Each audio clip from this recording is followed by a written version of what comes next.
Հարգելիներս, եկեք այսօր միասին դեղցի ջեմով պիրոգ պատրաստենք։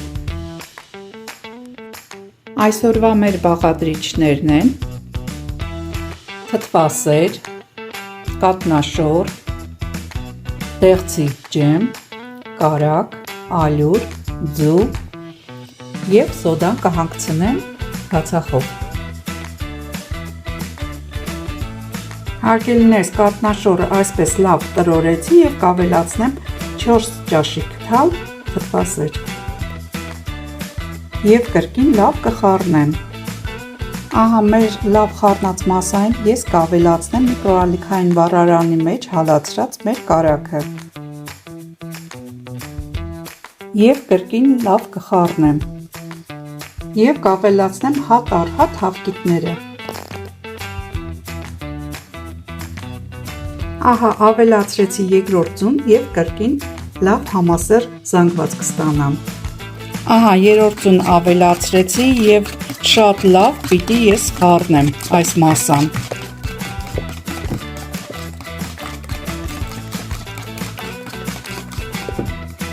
Ավելացնեմ նաև մի փոքր աղ։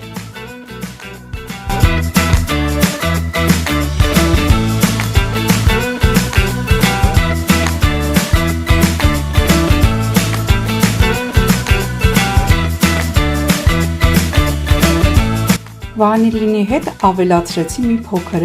շաքարի փոշի։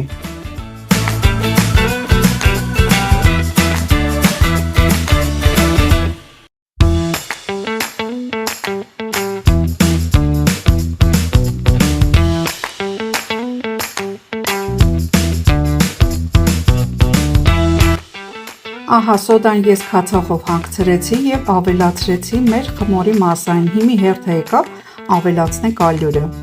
Քիչ-քիչ կավելացնեմ ալյուրը, որ ստանամ իմ ցանկացած զանգվածը։ Մեր պատրաստի խմորը ես բաժանեցի երկու մասի։ Այս մասայի մեջ ես մի փոքր ալյուր կավելացնեմ։ Սա կլինի տակի հատվածը, իսկ սա վերևինը։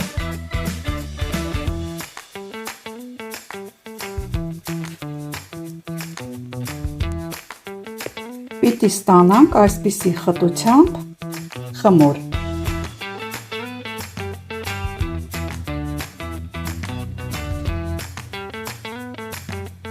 Հարգելիներս, մեր պատրաստի խմորը ես կտեղափոխեմ սիլիկոնե այս տարայի մեջ, որի մեջ էլ ընթացքում արդեն կհավաքեմ մեր պիրոգը և կթխեմ։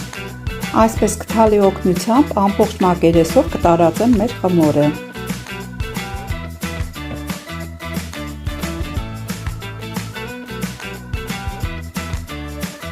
Հերթը եկավ արդեն ավելացնենք մեր ջեմը։ Այսպես բարակ շերտով ես սկսեցի ամբողջ մակերեսով այս մեր ջեմը։ Ցանկության դեպքում դուք կարող եք նաև ընկուզ ավելացնել։ Եվ այսպիսով հավաքում եմ վերջին շերտը, քանի որ հերթը հասավ արդեն վերջի խմորին։ Եվ մեր արդեն պատրաստի խմորը կգնա ջեռոց թխվելու։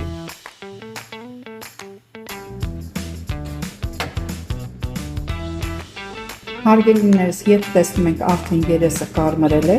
արդեն ժամանակն է մեր ջերմաստիճանը իջացնենք 150 աստիճանի և թողենք մի 10-15 րոպե լիևի և վերջ։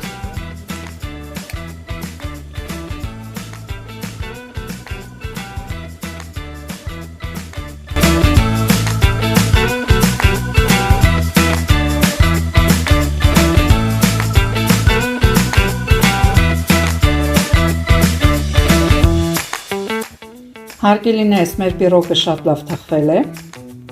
շատ անտիր ախորժաբեր տեսք ունի, պատրաստեք դուք էլ և մատուցեք սիրով։